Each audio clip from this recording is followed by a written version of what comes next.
Bonsoir tout le monde. Je m'appelle Florent Manelli.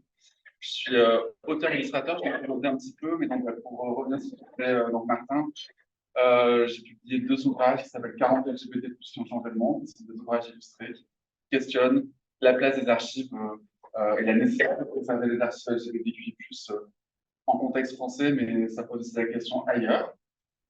Euh, et donc, je vais vous parler un petit peu comment est né ce projet, d'où est venue la nécessité aussi pour moi, en me construisant comme gay, d'avoir accès à ces archives, à cette mémoire, à cette histoire. Et puis, je vais faire un focus sur 5 personnes qui vont permettre aussi de balayer des enjeux LGBTQ+, des périodes aussi de l'histoire et des zones géographiques différentes, pour qu'on puisse, voilà, je ne sais pas quel est le niveau de connaissance des personnes qui sont là ce soir et qui nous suivent, mais en tout cas, l'idée, c'est quoi, qu'on puisse tous avoir une vision assez globale de ces enjeux-là.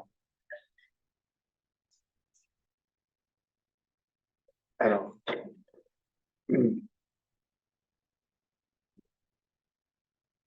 écoute, ok, ok, pardon.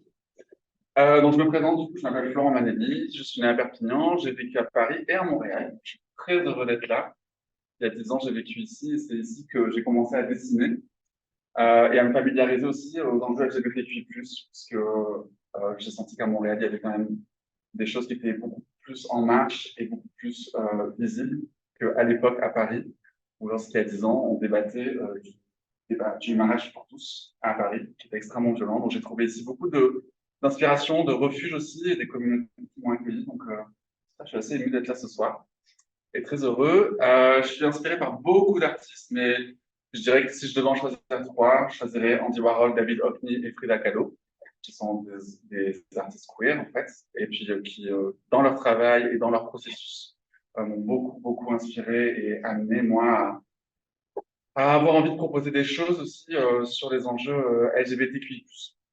Euh, j'ai juste mis cette slide pour que vous voyez un petit peu ce que je fais. Je fais beaucoup de traits, de portraits, je suis beaucoup inspiré par Van Cocteau, etc.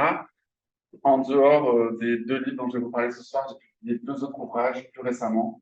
Un premier ouvrage sur les questions de génération et d'engagement, euh, notamment la jeune génération qui s'engage, pour quelles raisons, et qu'est-ce qui anime les activistes aujourd'hui à s'engager pour construire un autre monde. Et puis, au mois de juin dernier, un livre que j'ai coordonné qui s'appelle PD, qui vise à questionner la place de l'insulte et de la réappropriation du stigmate chez les homosexuels, et puis de faire émerger aussi des voix homosexuelles contemporaines, françaises, francophones en tout cas. Et donc c'est un livre qui est sorti aussi au Québec, et donc je fais une présentation demain chez Le Gallion, si jamais vous avez envie de me revoir demain. Euh, je reviens du coup, je fais un petit flashback dans le temps.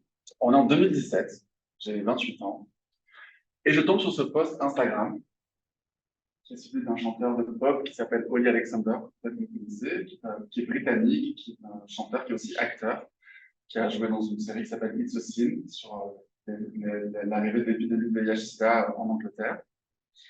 Et puis en 2017, il a posté cette photo en expliquant que chaque année en février, en Angleterre, on célébrait le mois de l'histoire LGBT.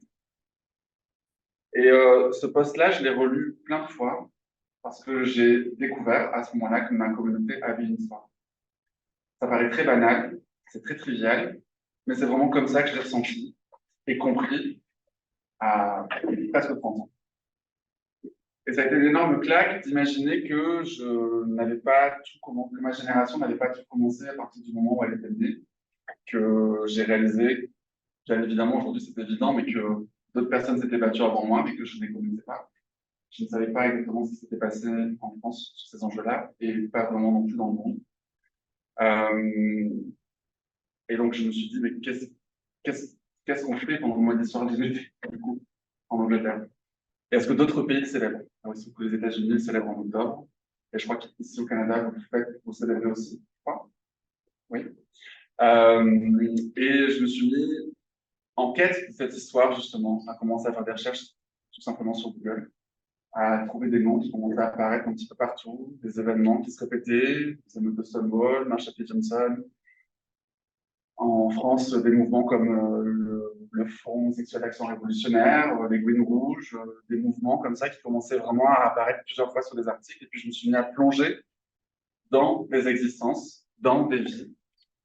Et donc je suis tombé sur une galaxie de personnes dont je ne savais pas exactement quoi faire, mais dont j'étais complètement avide de connaissances, d'existence et de traces aussi. Et donc, je me suis demandé si en France, on avait un endroit qui permettait de collecter cette mémoire, de collecter ces archives, de collecter cette histoire, qui pour moi était importante et était un vrai repère dans mon existence, dans mon parcours aussi, et dans ma construction en tant qu'homme gay, et en tant que personne queer, faisant partie d'une communauté bien plus plurielle. Et en France, on n'a pas de centre d'archives LGBTQ+, digne de ce nom, géré de manière communautaire, avec des fonds qui sont nécessaires pour pouvoir faire d'archives. Et je pense que vous qui travaillez aux archives gays du Québec, vous savez à quel point l'archive demande de l'argent, de l'espace, du fond, du temps, et des gens qui sont formés aussi pour travailler les archives LGBTQ+, qui sont des archivages spécifiques. En France, on a des archives nationales qui font ce travail-là, on a des collectifs qui font ça un petit peu partout en France, des centres LGBT aussi. On a un fonds de mémoire sur le SIDA au MUSEM à Marseille, mais c'est très éparpillé, c'est pas toujours facile d'accès, et donc je me suis retrouvé face à un vide. Et donc en découvrant Harvey Milk, Divine, Bayard Rustin, Marsha P. Johnson, Brenda Howard, tant d'autres, je me suis dit qu'est-ce que je peux faire aujourd'hui à mon échelle pour que d'autres puissent aussi ne pas subir ce que j'ai subi, probablement que d'autres ont vécu ce que moi j'ai vécu, et comment est-ce que je peux tenter à mon échelle de réparer ce vide générationnel, ce vide d'histoire, ce vide de connaissances, ce vide de connexion aussi avec les plus anciennes générations qui se sont battues pour qu'on puisse être en vie, tout simplement, qu'on puisse exister, que je puisse faire une conférence ce soir sans risquer de finir en prison, par exemple. Et donc, j'ai commencé à poster quelques photos, quelques dessins sur mon compte Instagram à ce moment-là, en 2017, avec des petites biographies. Et puis, j'avais envie d'aller un petit peu plus loin, donc j'ai proposé une exposition. J'ai commencé à tourner dans plusieurs endroits. Et puis, les gens me posaient un tas de questions, des questions auxquelles je ne savais pas toujours quoi répondre. Et je me suis dit que la meilleure manière de répondre à toutes ces questions, c'était d'avoir un objet physique qui pouvait permettre d'explorer ces vies de manière beaucoup plus large, de manière beaucoup plus approfondie, de manière beaucoup plus pédagogique et sensible aussi, parce que je crois que quand on parle de ces enjeux avec des choses qui sont illustrées, qui sont visuelles, etc., on arrive aussi à permettre à des personnes qui sont un peu plus étrangères à ces enjeux-là de pouvoir s'y intéresser, de pouvoir entrer dedans. Et j'ai beaucoup de gens qui m'ont dit « Ah, je trouvais les dessins jolis, je suis allé voir et j'ai vu que ça parlait de ça. » C'est aussi une des promesses et aussi un des enjeux qui me paraît important quand on dessine, quand on travaille l'image, quand on travaille le son, de pouvoir à travers le sensible parler de tous ces sujets. C'est comme ça que donc sont nés ces livres, donc deux premiers tomes qui sont sortis en 2019 et 2020, chacun qui contient 40 portraits, j'en ai fait 80 au total. Ça a pris beaucoup de temps, beaucoup de recherches, beaucoup de portraits que j'ai dû abandonner aussi par manque de ressources, parce que comme ce sont des portraits qui sont français et étrangers, il y a certains pays pour lesquels je n'ai pas réussi à trouver d'informations sur les militants sur LGBTQI+, dans d'autres pays, ou parfois même au sein en France, parce que la mémoire s'efface, la mémoire se meurt, et c'est extrêmement simple de faire mourir une mémoire communautaire, et qui plus est, la communauté LGBTQI+, ayant été gravement touchée par l'épidémie du VIH-Sida, il y a beaucoup de mémoires de personnes décédées qui ont été brûlées, perdues, jetées. Et donc, on a un trou aussi dans notre généalogie qu'on reconstruit, mais qu'on a aussi beaucoup perdu.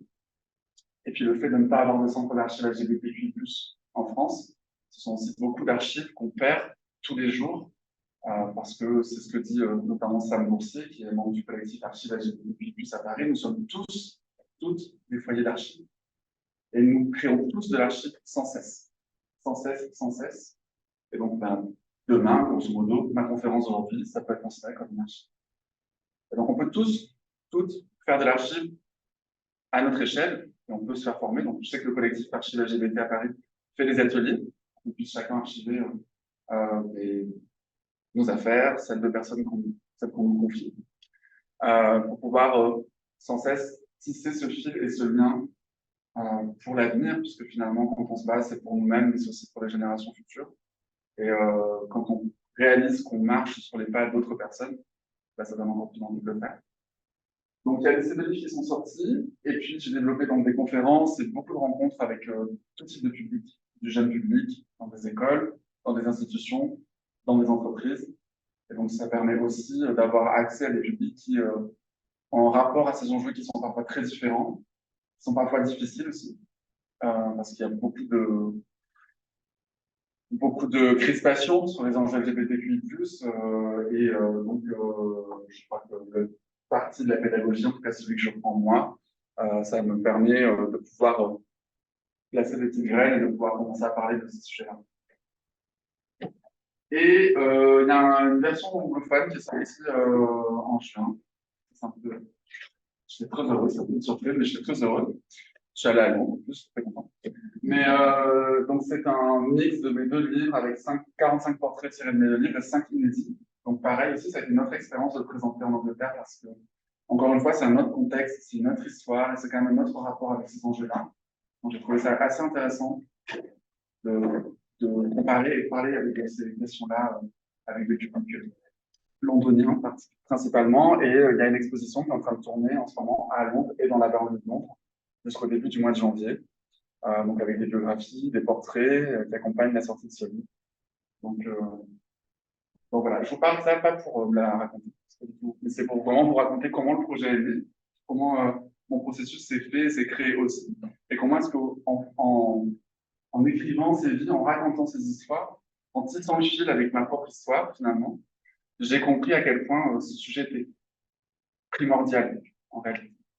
Il était primordial pour comprendre les enjeux actuels, comprendre les enjeux futurs, comprendre ce qui s'est passé auparavant, évidemment, mais arriver à ne pas refaire les mêmes erreurs que dans le passé, à adapter certains outils, à s'inspirer de ce qu'ont fait nos aînés, et puis à avoir aussi parfois plus de précautions quand on parle d'histoire aussi, parce qu'il y a des choses dont on semble être sûr, et puis on découvre de nouvelles archives et de nouvelles sources qui viennent contredire parfois certaines versions qu'on a.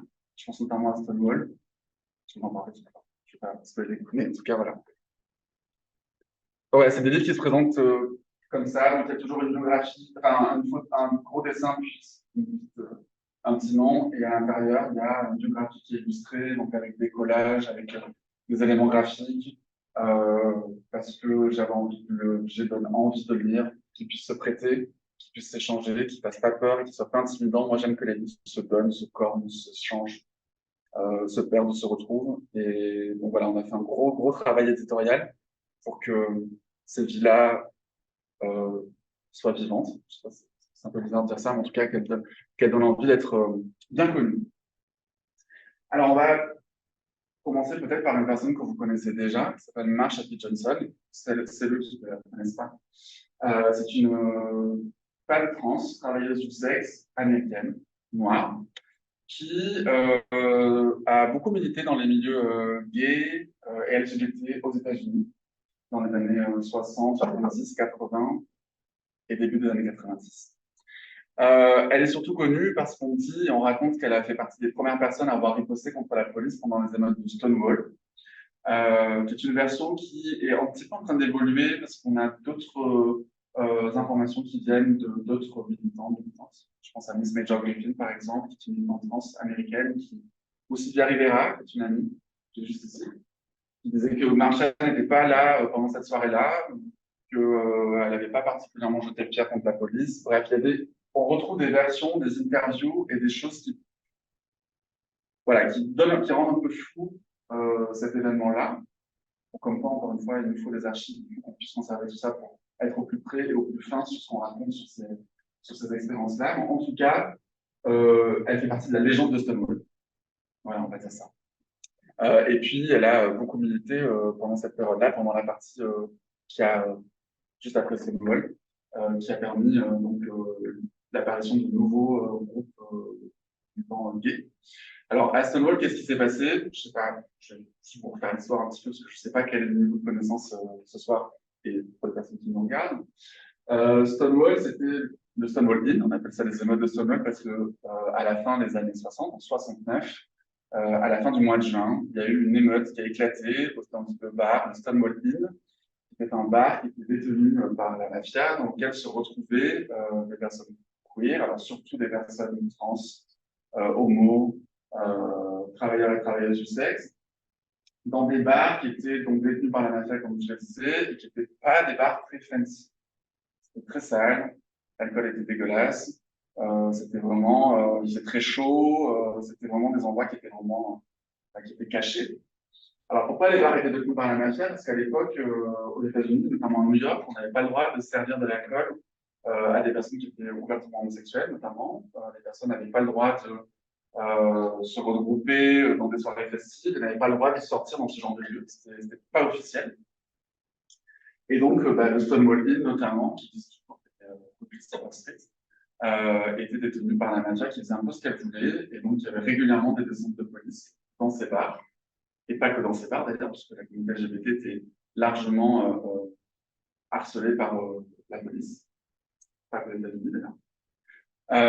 Et donc ce soir-là, il y a eu une énième descente de police, et la communauté LGBT a dit maintenant ça suffit, et donc c'est parti un peu plus loin que d'habitude, puisque là, les personnes qui étaient présentes ce soir-là ont riposté contre la police en lançant des pierres. En 2019, on a fêté les 50 ans de Stonewall. Tout le monde beaucoup de gens ont découvert ce qu'était Stonewall, et tant mieux, moi je m'en réjouis, je trouve que c'est un événement qui est vraiment marquant et qui est important dans notre histoire. Et beaucoup de gens ont oublié qu'avant Stonewall, il s'est quand même passé des choses pour que Stonewall puisse arriver. Stonewall n'est pas arrivé que par magie, un matin, les gens ont dit « Ah, on en a marre, on laisse prendre des pierres ». Avant ça, il y a eu des groupes qui se sont organisés, je pense notamment au Mattachine Society aux États-Unis, je pense au Doctor of Elitis, au groupe lesbien, aux États-Unis aussi. Je pense à d'autres émeutes aussi, notamment les émeutes de la Compton Cafeteria à San Francisco, des femmes trans qui se sont soulevées en 66 contre la police. Stonewall, c'est en 69, c'est 3 ans plus tard. Donc il y a eu comme ça pas mal d'événements, de groupes qui ont commencé à fissurer le mur qui est complètement tombé lorsque Stonewall est arrivé. Donc, je vous dis ça pour qu'on comprenne bien à quel point l'histoire est une continuité. On ne découvre pas un bon matin que les gens peuvent se soulever et qu'ils ne passent contre la police. Et donc, ça me paraît important de raconter qu'avant 69, évidemment, il y avait une histoire aussi LGBT aux États-Unis, qui était très active, qui publiait des magazines, qui manifestait, qui a travaillé à dépiscaliser l'homosexualité, qui a travaillé aussi à faire des happenings, des actions de désobéissance civile non violente. Je pense notamment au SIP-IN, qui était fait par certains militants de Mattachine Society, des hommes gays, puisque je vous disais, on n'avait pas le droit de servir de l'alcool à des hommes ouvertement homosexuels. Et donc, il y a des groupes de Mattachine Society qui venaient dans des bars, notamment un qui a particulièrement marqué au Julius Bar, où ils venaient avec des pins, avec écrit « Je suis homosexuel », pour demander de l'alcool. Et donc, les gérants refusaient, parce qu'ils risquaient de perdre leur licence s'ils le faisaient. Et donc, ils restaient dans le bar jusqu'à ce qu'il y ait du remous, que ce soit visible, que les gens viennent prendre des photos, que la cause soit connue. Donc voilà, donc avant Stonewall, il s'est passé beaucoup de choses. C'est une histoire qui est très riche aux États-Unis, autant dans les milieux lesbiens, gays, que même trans. Et donc, je m'éloigne un petit peu de Marsha P. Johnson, mais j'y reviens. Et donc, Marsha P. Johnson était une figure du village gay, du quartier gay de New York. C'est une personne qui était très flamboyante, qui avait beaucoup de bijoux, de chapeaux. Bon, voilà, vous voyez, très, très flamboyante. Elle a été photographiée par Andy Warhol. Elle a monté avec Sylvia Rivera, qui est aussi une femme trans racisée, travailleuse du sexe, qu'on voit sur la photo juste ici. Qui a une vie assez passionnante, parce que très radicale aussi, notamment en militant avec des groupes communistes et l'extrême gauche. Elles ont monté une structure qui s'appelait un mouvement qui s'appelait le STAR, les Street Transvestite Action Revolutionaries, qui était un peu une structure d'accueil pour les personnes queer qui étaient mises à la porte par la famille, qui étaient à la rue. Elles offraient l'emploi, elles offraient des ressources, à manger. Elles offraient en fait à des personnes queer, puisque elles n'avaient pas eu aussi dans leur vie. Et donc, c'est comment est-ce que la communauté aussi redonne à celles qui en ont besoin des choses dont on a aussi parfois manqué. Ça a duré quelques années, puis ensuite les stars ont complètement disparu. Parce que c'était des personnes qui étaient très précaires aussi, si arrivé à Marsha P. Johnson, même si aujourd'hui elles sont plus visibles, on les encense, et parfois on les idéalise aussi. C'est aussi ça dont il faut faire attention, je crois, dans l'histoire. Et toujours parler des gens et de ce qu'elles ont fait sans les idolâtrer. On peut les admirer, mais je trouve que c'est toujours dangereux d'idolâtrer des personnes. Donc, Marsha P. Johnson a beaucoup milité. Elle a milité aussi avec des groupes qui se sont créés après Stonewall aux États-Unis, le Gay Activist Alliance et le Gay Liberation Front. Ce sont des associations qui ont beaucoup agi en faveur de la libération homosexuelle. Et puis, un an après les émeutes de Stonewall, a eu lieu la première marche de libération homosexuelle, qui s'appelle aujourd'hui la Pride, la marche des fiertés, et qui donc a essaimé dans le monde entier. Donc, de Stonewall est vraiment né un mouvement beaucoup plus global qui a aussi essaimé dans beaucoup de pays occidentaux, qui a touché aussi la France, puisque à la même époque, en France, il y avait une période qui s'appelle mai 68, qui était un moment aussi de grande révolution sociale, culturelle, où les jeunes ont beaucoup pris la parole et le pouvoir aussi, et notamment des groupes de libération homosexuelle en France. J'y reviendrai tout à l'heure avec le portrait que j'ai choisi. Et pour finir, avec Marsha P. Johnson, elle a aussi milité avec ACT UP dans les années 80, quand SIDA a débarqué. Elle fait partie d'une communauté qui est ciblée en fait, par ce virus aussi, et qui était très touchée. Et puis, au début des années 90, on a retrouvé son corps dans l'Hudson River. La police, le jour où elle a été assassinée, a un peu bâclé l'enquête en disant qu'elle s'était suicidée. Mais ses amis savaient bien qu'elle ne s'était pas suicidée. C'était en meurtre. Il y a un documentaire qui a retracé l'ouverture, qui a réouvert le dossier, qui est sur Netflix, peut-être que vous avez déjà vu, qui réouvre en fait l'enquête sur cet assassinat, en réalité, pour refaire la lumière sur ce qui s'est réellement passé sur la vie de Marsha P. Johnson, qui est une vie extrêmement intéressante, très, très, très, très riche, qu'on a beaucoup oublié, qui est revenue ces dernières années, notamment avec les 50 ans de Stonewall. Et voilà, aujourd'hui, je pense que c'est important de se souvenir de ce qu'elle a fait, de se souvenir de tout ce qu'elle a accompli, avec aussi des groupes, parce qu'on milite jamais seul, je crois. Et donc, je trouve que c'est un personnage qui est extrêmement important pour comprendre le contexte américain dans les années 60-70. Et puis surtout, je trouve que c'est une figure qui est extrêmement intéressante. Et bref, il y a beaucoup de photos d'archives aussi d'elle, donc on peut facilement trouver des informations. Est-ce que ça va tout le monde? Ouais. Ok, je bois juste un peu d'eau. Mais si vous avez des questions, on pourra évidemment en parler à la fin. C'est tout le but de la conférence. Je ne sais pas si on peut prendre les questions des gens qui sont en ligne aussi, mais en tout cas, ça me fait plaisir quand on a des questions, n'hésitez pas. Une autre personne que j'aime énormément aussi, et que j'étais très très fier de découvrir en faisant mes livres, parce que moi aussi j'ai beaucoup appris en faisant ces livres. Je n'ai pas une formation d'historien. Et quand j'ai découvert la vie de Larry Kramer, j'ai été très en colère. Pas parce que lui était particulièrement en colère quand il prenait la parole, mais parce que j'ai été très en colère d'avoir manqué de ces connaissances-là et de son parcours et de sa vie. J'ai ce projet-là et en écrivant ce livre, en dessinant toute cette vie, m'a beaucoup mis en colère sur les institutions et sur le système éducatif aussi, qui empêche l'accès à ces connaissances-là, vraiment. Et je ne dis pas ça pour faire de la provoque, mais je crois vraiment qu'il y a une censure sur ces enjeux-là sur le programme scolaire français. Puisque la seule fois où j'ai entendu parler d'homosexualité dans ma scolarité, c'était lors d'une campagne de prévention contre le suicide des personnes homosexuelles. J'avais 16 ans. Et puis à 17 ans, dans un cours d'histoire, pendant un cours d'histoire sur la Seconde Guerre mondiale, sur la Shoah, et qu'avaient aussi été déportés des personnes handicapées, des communistes et des homosexuels. C'est tout. Et donc, c'était aussi un travail de réparation d'une part envers moi que je faisais avec ce projet, puis pour tant d'autres personnes qui avaient manqué de cette. Donc, le portrait de Larry Kramer, pour moi, c'est un portrait que je trouve fabuleux. C'est quelqu'un qui a une de vie, qui n'a jamais renié et lâché ses combats. C'est un scénariste, dramaturge, auteur, qui a écrit énormément de livres sur les questions homosexuelles. Il a notamment écrit un livre qui s'appelle Fagots, qui a été traduit en français, qui est une espèce de satire de la vie homosexuelle américaine dans les années 70. Il a écrit une pièce de théâtre dans les années 80, 85, qui s'appelle Devant ma porte. J'ai mis l'affiche ici. C'est une pièce qui continue de tourner, qui a été adaptée en film au milieu des années 2010, avec un casting 4 étoiles. C'est un film bouleversant qui raconte l'arrivée de l'épidémie de sida aux États-Unis et dans son groupe d'amis. Alors pourquoi c'est intéressant que Larry Kramer raconte tout ça? Parce que c'est aussi un activiste qui a monté deux associations qui existent toujours aujourd'hui, qui ont un impact très très fort sur la lutte contre le VIH-Sida. Le Gay Men's Health Crisis, au début des années 80, 82, je crois de mémoire. Le sida a vraiment été, on dit que c'était découvert en 80, en tout cas 81, c'est un peu l'année où on a compris ce qu'était un peu le VIH-Sida, en tout cas on a commencé vraiment à en parler.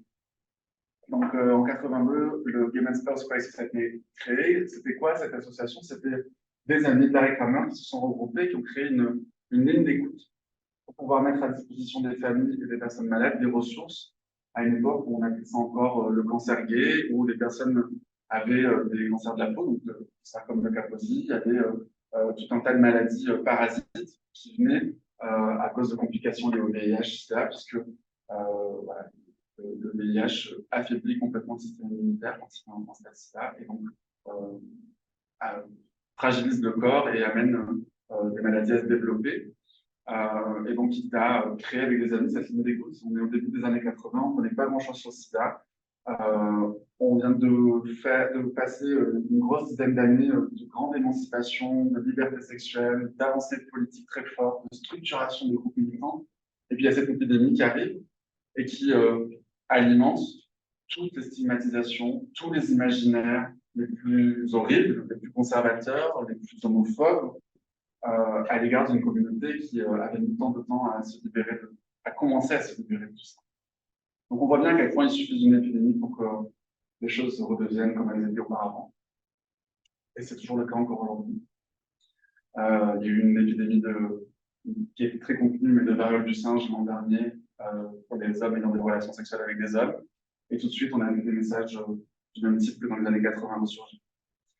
Donc cette ligne d'écoute, elle a été précieuse, elle a permis surtout à Larry Kramer et ses amis de se structurer et de commencer un peu à comprendre quel était l'impact et l'ampleur de cette épidémie, de comprendre qu'aussi les politiques et les institutions ne seraient jamais de leur côté. Et donc en 87, il a monté une association que vous connaissez, puisqu'il y a eu une antenne montréalaise qui s'appelle ACTUP. En 89, il y a une antenne française qui a été créée aussi. Et en 90, une antenne à Montréal. Je ne crois pas qu'il y en ait eu d'autres, mais il y en a pas eu d'autres. En 10 ans. À Montréal, ça devrait être 93. Ok. Ben, j'ai découvert récemment qu'il y avait eu une antenne de ACTUP à Montréal. Il y a l'exposition que vous avez faite. Donc, on remercie les centres d'archives de permettre ce type de connaissances aussi et de montrer les archives, parce que les archives, ce n'est pas des choses poussiéreuses dans des classeurs, ça se montre, ça se partage, ça s'échange. Et donc voilà, donc ACTUP, c'est vraiment deux structures qui existent toujours, à New York et à Paris, qui ont marqué l'histoire LGBTQ+, et puis l'histoire aussi du VIH-Sida, avec des actions de désobéissance non violente spectaculaires et très efficaces, avec des visuels, une typographie, des messages extrêmement forts et impactants.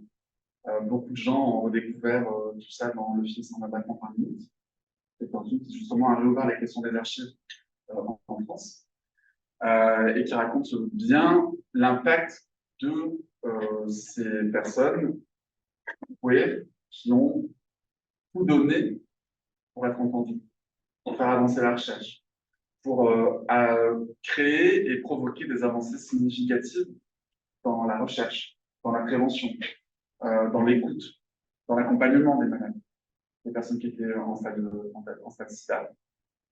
Puisque, encore une fois, si ACTUP n'avait pas été là, et puis il y a pas mal de films et de séries qui documentent ça, les personnes qui étaient séropositives, qui étaient en train de mourir, mouraient seules, dans des chambres seules, au fin fond des hôpitaux. Aucun infirmier ou infirmière ne venait, signer avec des énormes blouses, parce qu'on connaissait mal les modes de transmission du virus. Les familles ne venaient pas parce que la honte venait se mêler à tout ça. Beaucoup de personnes n'avaient pas fait de coming out auprès de leur famille. Donc, il y avait énormément de sujets qui remontaient à la surface, qui sont remontés avec l'épidémie de VIH-Sida. Il y a des séries qui racontent très bien ça, des livres aussi, je pense au livre Des sujets de l'arme sanglante de Jonas Gardel, qui raconte ça dans un contexte suédois. C'est extrêmement intéressant aussi. Et donc, ACT UP a vraiment aussi dynamité les modes de militantisme dans la manière de parler, dans la manière de s'adresser aux médias. Et ça, la réclameur l'avait très bien compris. Si vous faites des recherches sur YouTube, assez rapidement, vous allez tomber sur des vidéos de discours de la réclameur et vous allez vous dire, mais donc, il est bien énervé. Et ça, c'est peut-être une tactique. Parce qu'il savait très bien qu'il serait davantage entendu en étant énervé vis-à-vis des médias, en étant en colère, c'est une colère complètement entendable. Mais il avait bien compris qu'il serait davantage. Je ne sais pas quel gens qui essaient de se connecter à la. Ok, je laisse. Ah, ok, d'accord, pardon. Wow, c'est très bien. Merci. Et donc, il avait bien compris qu'en ayant cette attitude-là vis-à-vis des médias, il serait davantage entendu. Et ça, on lui a beaucoup reproché parfois, mais je crois que c'est aussi ça qui a permis de faire avancer les luttes contre l'épidémie de VIH, qui a permis d'avoir de réelles avancées aussi. Et donc, c'est quelqu'un qui est décédé assez récemment en 2020, moi j'étais hyper triste, mais qui a quand même eu le temps de laisser beaucoup d'archives. Il y a un documentaire qui a été tourné, je crois, en 2015 sur sa vie, qui s'appelle Love and Anger. Donc, on la colère est aussi au centre de ce personnage qu'il avait créé. Et c'est quelqu'un qui n'a renoncé devant rien, devant absolument rien. C'est un exemple. Beaucoup de militants, notamment à Paris, ceux qui ont été l'antenne à Paris, je pense à Didier Lestat par exemple, qui ont beaucoup pris exemple sur sa manière de militer. Et je vous conseille de regarder The Normal Earth avec beaucoup de mouchoirs, mais en tout cas, vous pouvez aller regarder ça. Ce livre, ça me permet, et nous permet aussi, les personnes qui le lisent, d'explorer aussi le contexte LGBTQI+, dans le reste du monde. Alors, je ne vais pas vous faire un cours magistral sur les droits LGBT partout dans le monde, sinon je pense que la semaine prochaine, on en aura là. Néanmoins, il y a des portraits et des personnes qui nous permettent d'aborder ces enjeux, pas dans une optique jugeante, pas du tout, je ne supporte pas ça et je n'aime pas du tout quand on a une vision un peu impérialiste des droits LGBT dans le reste du monde. Chaque contexte est différent, chaque histoire est différente. Et puis, j'y reviendrai un petit peu plus tard, l'histoire aussi coloniale a aussi un impact sur l'état des droits LGBTQ dans le monde. Avec ce militant gay qui s'appelle Chi Xiaowei, on est à Taïwan. Pourquoi je vous montre ce personnage, cette personne, c'est une personne qui est vivante, qui aujourd'hui a 65 ans, parce que grâce à lui, tout récemment, Taïwan a légalisé le mariage pour les personnes de même sexe. Chi Xiaowei, c'est la première personne à avoir fait son coming out public à la télévision en 86 à Taïwan. En milieu des années 80, on est à Taïwan. L'homosexualité, c'est pas ce qui est plus tendance. Et lui, il fait son coming out à la télévision. Donc, il prend un risque énorme, il prend un risque pour sa vie, il prend un risque pour sa vie sociale, son travail, sa vie de manière plus générale. Et puis, lui, son objectif, c'est de pouvoir se marier avec son compagnon, c'est de pouvoir permettre à des personnes LGBTQ+, de pouvoir se marier avec les personnes qu'elles aiment, et donc ouvrir le mariage aux personnes homosexuelles. Et donc, lui, régulièrement, ce qu'il fait, c'est qu'il fait des demandes d'union civile, comme n'importe quel couple à Taïwan, auprès des institutions responsables. Évidemment, c'est refusé. Mais il recommence. C'est refusé. Il recommence. C'est refusé. Et il continue ça pendant plusieurs années. Jusqu'au jour où il saisit la Cour suprême du pays, qui regarde la manière dont cette loi est faite, et qui trouve que cette loi est inconstitutionnelle. Et donc, de fait, annule cette idée qui était de dire c'est seulement un homme et une femme qui peuvent se marier. Et donc, en rendant cette loi inconstitutionnelle, il ouvre de fait le mariage à tout le monde, et donc aux personnes de même sexe. Ce qui a laissé 2 ans au gouvernement taïwanais de mettre en place une loi, qu'ils avaient jusqu'au mois de mai 2019, ce qu'ils ont fait, je crois, 2 jours avant la fin de la victoire. Et donc, le mariage pour tous a été ouvert aux personnes de même sexe. Pourquoi je vous parle de Taïwan? Parce que c'est le premier pays qui a fait ça dans toute la partie en Asie. Et que beaucoup de pays, militants LGBTQI+, avaient les yeux rivés sur Taïwan pour comprendre un petit peu comment est-ce qu'ils allaient se sortir et comment est-ce qu'ils allaient arriver à leur fin. Comme quoi, on s'inspire aussi et on regarde ce qui se passe aussi ailleurs, parce que ça peut être des outils extrêmement forts et efficaces dans des contextes qui sont parfois différents parce qu'il y a des systèmes politiques qui sont différents, la place de la religion qui est différente, etc. Mais beaucoup de pays avaient les yeux rivés sur Taïwan. L'Asie, sur les enjeux LGBTQ, c'est très, très, très, très divers. Il y a des pays comme l'Inde, par exemple, qui ont dépénalisé l'homosexualité en 2018. Des pays comme Taïwan, par exemple, qui ont ouvert le mariage aux personnes de même sexe. Singapour, récemment aussi, qui a dépénalisé l'homosexualité et qui a renforcé les lois anti-mariage et anti-adoption. C'est un peu le penchant négatif. Et puis il y a des pays, comme je pense notamment au Sri Lanka, par exemple, ou l'Indonésie, où les relations homosexuelles sont pénalisées ou on risque de la prison. Donc c'est un continent qui est très inégal. La Chine aussi entretient quelque chose de très flou sur les questions homosexuelles notamment, puisque ce n'est plus pénalisé et ce n'est plus psychiatrisé, mais il reste très difficile pour les associations LGBT de s'organiser en Chine. Le Japon est extrêmement conservateur aussi sur ces questions-là, même s'il y a des petits îlots dans certaines villes qui commencent à créer des contrats d'union civile, par exemple, pour faire certains cours. Et donc, je trouve que l'exemple de Taïwan est... Est-ce qu'on va expliquer comment en fait il a rendu la loi anticonstitutionnelle? Alors moi, je ne pourrais pas, et pour moi c'est très juridique, du coup, je ne pourrais pas je l'ai su à une époque, mais je ne saurais pas te le dire. D'accord. Je ne veux pas prendre de risque. Mais voilà, il y a pas mal de pays qui ont pris aussi cet exemple-là pour faire appliquer, pour ouvrir la loi par la suite. Donc, voilà, donc le contexte en Asie est très divers, et je pense que c'est important de bien avoir conscience. C'est pas monolithique ce qui se passe dans les continents. Il y a des contextes qui sont extrêmement variés. Et puis, je trouve que c'est une personne qui est très inspirante aussi. Et donc, il faut raconter l'histoire. Alors, je voulais vous parler de Alice Nkom aussi, qui est une avocate camerounaise que j'aime beaucoup parce que je la trouve très combative et je la trouve très déterminée aussi. Alice Nkom, c'est une avocate qui a été une première femme avocate au barreau de Douala, au Cameroun, qui milite depuis des années, des décennies pour l'abrogation d'un article de loi qui est dans la loi camerounaise qui pénalise les relations entre personnes du même sexe jusqu'à 5 ans de prison. Et elle se bat pour faire abroger cet article de loi parce que c'est un article de loi qui a été importé par le régime de Vichy à l'époque où le Cameroun était une colonie française. Toutes les colonies appliquaient les articles de loi du pays colonisateur, donc de la France. C'était le cas pour un tas d'autres pays. Et lorsque beaucoup de pays ont pris leur indépendance, ils ont conservé beaucoup d'articles de loi des pays colonisateurs. Et donc, elle met vraiment un point d'honneur à mentionner ça, parce que c'est un article de loi qui a été quasiment inchangé depuis 1942. Et elle insiste là-dessus parce que souvent, ce qui est dit notamment au Cameroun, c'est que l'homosexualité est une importation de l'Occident. Et ce qu'elle répond, c'est que c'est l'homophobie qui est importée par l'Occident. Parce que l'article de loi qui est appliqué est une importation du Cameroun. De France, pardon. Oui, je crois qu'elle a eu le prix de la Fondation Émergence. Ah, c'est possible. Elle a reçu des prix d'Amnesty aussi, elle a reçu un prix de l'Amérique de Paris. Ouais. Donc, non, il n'y a pas de problème. Et c'est très bien d'avoir mise à l'honneur parce que elle est assez seule finalement à se battre sur ces questions-là.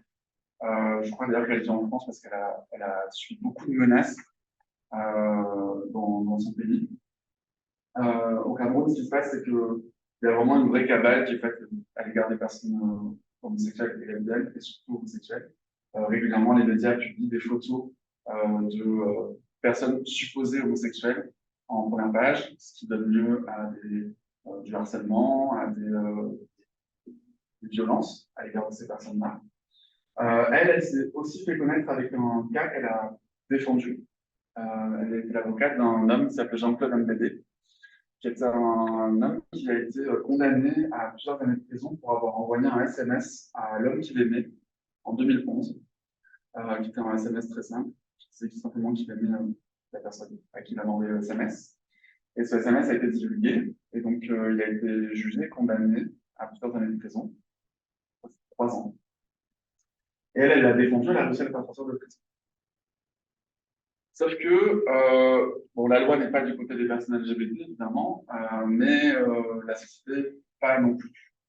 Et donc, lorsque Jean-Claude Mbd est sorti, qu'il est parti dans son village natal retrouver sa famille, il a été complètement exclu de notre côté. Il a fini sa vie malade et il est mort dans un coin de ce village, complètement isolé, ostracisé. Ce qui me permet de préciser que si on fait avancer les lois, il faut aussi que ce soit un vrai mouvement global. Si on ne fait que faire avancer les lois, que visibiliser les personnes LGBTQ+, dans un contexte LGBTQ-phobe, c'est dangereux. Si on fait de l'éducation sans faire avancer d'autres espaces, c'est dangereux. S'il n'y a que la médecine qui avance, c'est aussi dangereux. Tout doit avancer de consort. Et donc, je ne dis pas que ce qu'a fait Alice Cobb était une erreur, évidemment non, il fallait défendre cet homme-là, mais je pense que il aurait peut-être fallu, et je pense que c'est le cas dans plein d'endroits et même dans les pays occidentaux, que tout le monde se mette derrière elle et qu'il y ait vraiment un mouvement global, que ça change à différents niveaux, à différents endroits. Donc, elle a créé une association de défense des personnes homosexuelles au Cameroun qui s'appelle l'ADEFO.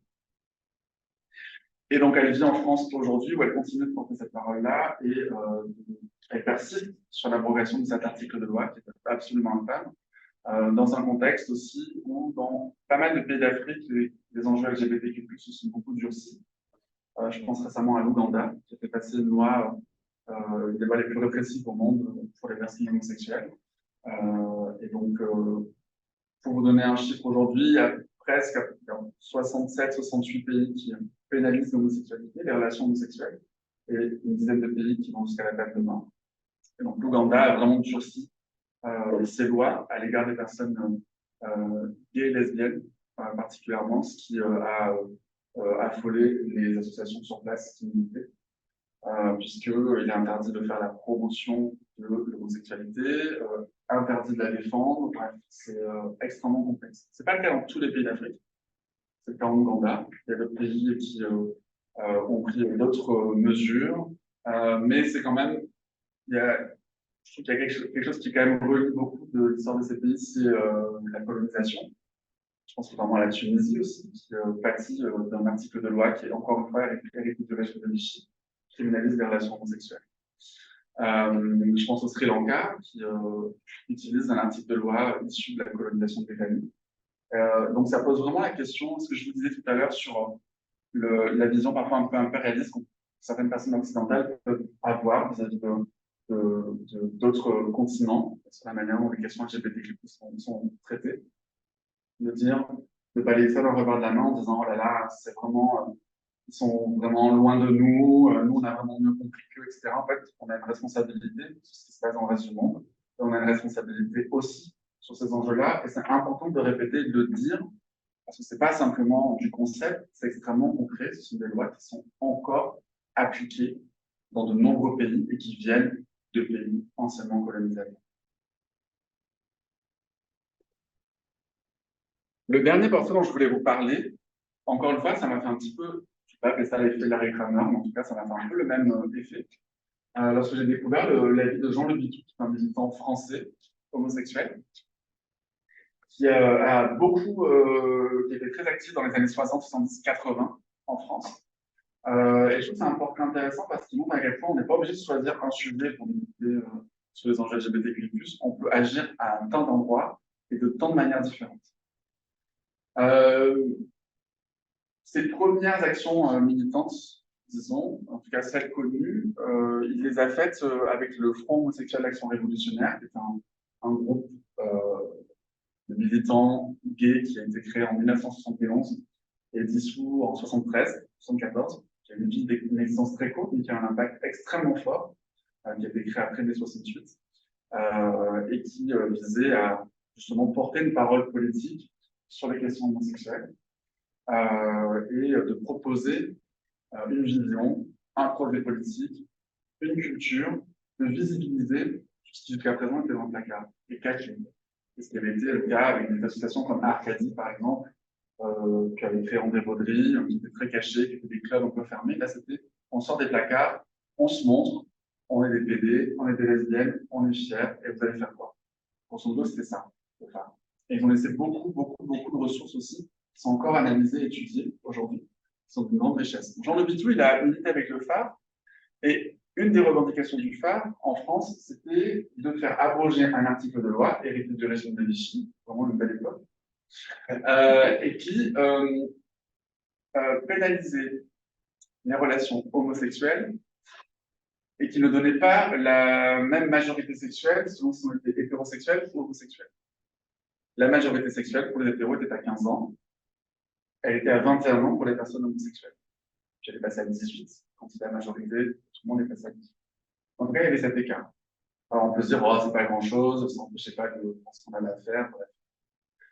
Néanmoins, que ce soit inscrit dans la loi, justifier déjà le fichage de la police, c'est-à-dire continuer de ficher les homosexuels encore de longues années après l'abrogation de cette loi, justifier toutes les discussions parfois extrêmement ouvertes sur la déviance des homosexuels, le fait qu'il fallait quand même les surveiller, que le fait qu'ils puissent coucher ensemble qu'à partir de 21 ans, c'est pour qu'ils évitent de coucher avec des enfants. Il y avait tout un imaginaire qui était déployé autour de la pédophilie, beaucoup d'amalgames qui étaient faits, et cette loi alimentait tout ça. Elle alimentait tout ça. Et donc, beaucoup d'associations ont ardemment milité pour cette loi soit supprimée, ce qui a été fait en 82.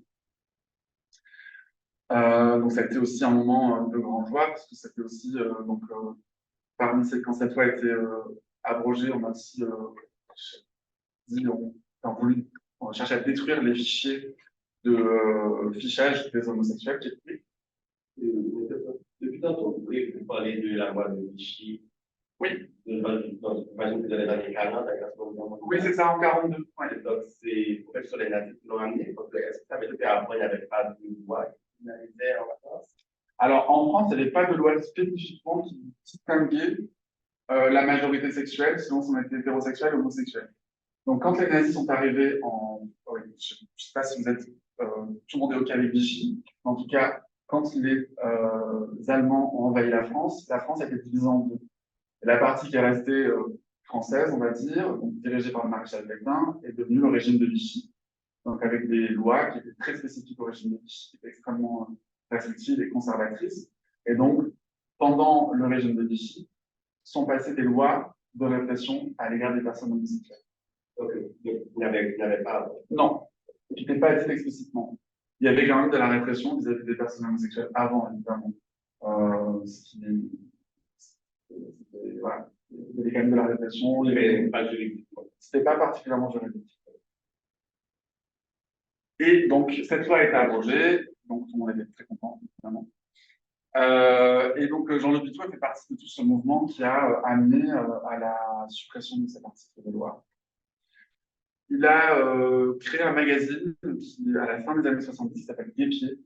En France, on a un équivalent aujourd'hui qui s'appelle Têtu, un magazine gay, maintenant queer, vendu en kiosque, mais pour bien se rendre compte de l'impact de Gay-Pied, c'est un magazine qui a duré de longues années, jusqu'au début des années 90, qui a été le premier magazine ouvertement gay vendu en kiosque en France. Aujourd'hui, ça paraît assez naturel, mais à l'époque, ce type de magazine se vendait dans des groupes associatifs, se donnait sur le manteau, etc. Là, on pouvait aller acheter son guépier chez son buraliste ou au bureau de tabac, ouvertement, et avoir aussi à l'intérieur des petites annonces, des infos sur la santé sexuelle, des sorties culturelles. Et donc, j'en ai pas mal consulté pour écrire sa biographie. C'est assez réjouissant de voir quels étaient les messages qui étaient changés, quels étaient les sujets qui étaient discutés. Finalement, ils n'ont pas beaucoup changé, d'ailleurs. Donc, c'est un magazine qui a eu un énorme impact sur la vie homosexuelle, surtout, puisque les magazines lesbiens ont beaucoup plus de mal à se faire une place, d'ailleurs, et avec des durées de vie beaucoup plus restreintes et plus courtes.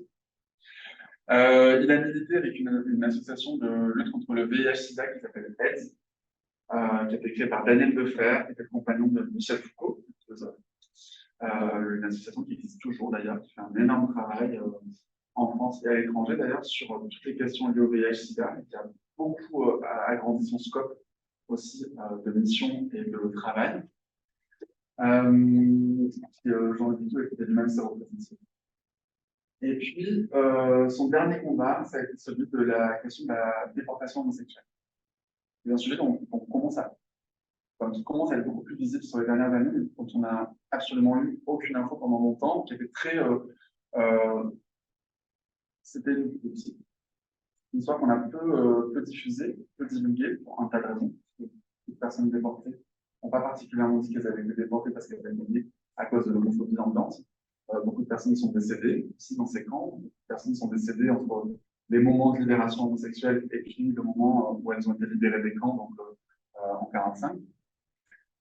Et donc, Jean-Luc Bitou a voulu réhabiliter cette mémoire, puisqu'il y a plusieurs milliers d'homosexuels et de lesbiennes qui ont été déportés dans des camps de concentration sous l'Allemagne nazie, et qui portaient donc ces fameux triangles roses, donc la photo qu'on a blanc, mais imaginer que c'est rose, qui était donc, à l'instar de l'étoile jaune pour les juifs, un signe qui était cousu sur la poitrine des homosexuels pour les reconnaître dans le camp, et qui est un symbole qu'a réutilisé Acteur, la pointe vers le haut, pour se le réapproprier.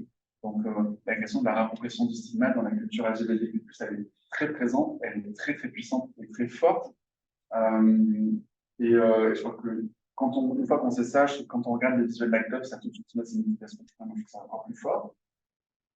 Donc, il a recueilli la parole d'hommes qui avaient été déportés à cette époque pour en faire des livres. Il a créé le mémorial de la déportation homosexuelle.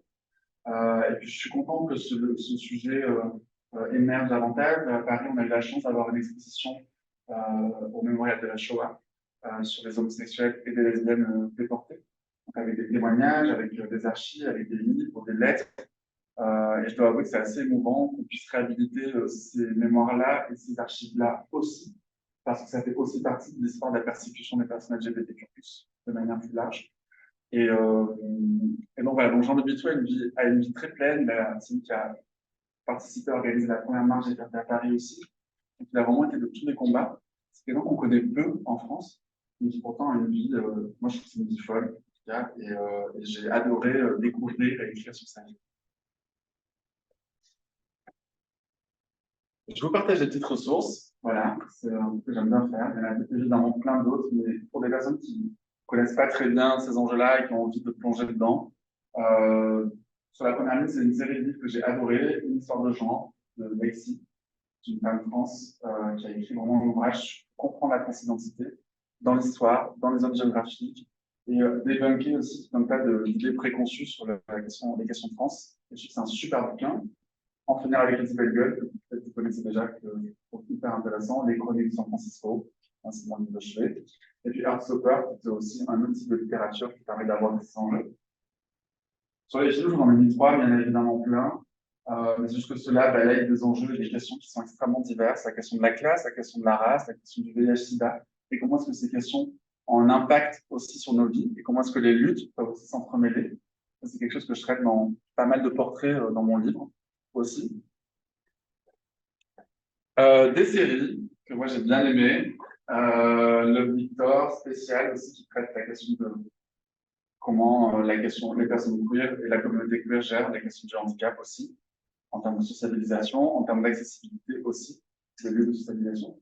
Sex Education, et puis It's a Sin, dont je vous ai parlé, une série bouleversante sur l'arrivée du VIH-Sida en Angleterre, qui raconte la vie d'un groupe d'amis qui est frappé de plein de fouet par cette épidémie, avec des profils qui rappellent à quel point l'homophobie a aussi amplifié la propagation de l'épidémie, puisque la solitude, le rejet, l'impossibilité de parler ont créé un déni dans la communauté pendant un moment, et puis un rejet démultiplié lorsque le sida est apparu.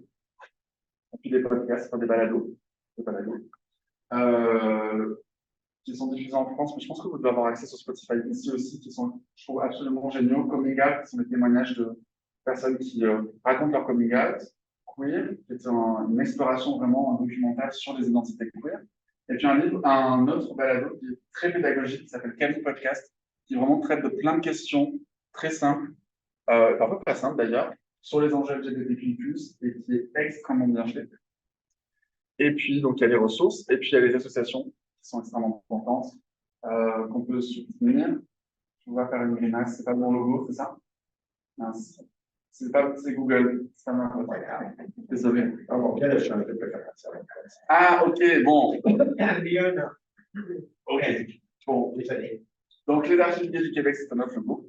Mais en tout cas, soutenir vos assos locales aussi, c'est important de participer à leur vie, de les soutenir si vous pouvez avec des dons, de les visibiliser, de les accompagner, ceux qui ont besoin aussi, parce que ce sont des endroits refuges, des endroits de ressources et des endroits qui permettent de faire vivre aussi notre histoire.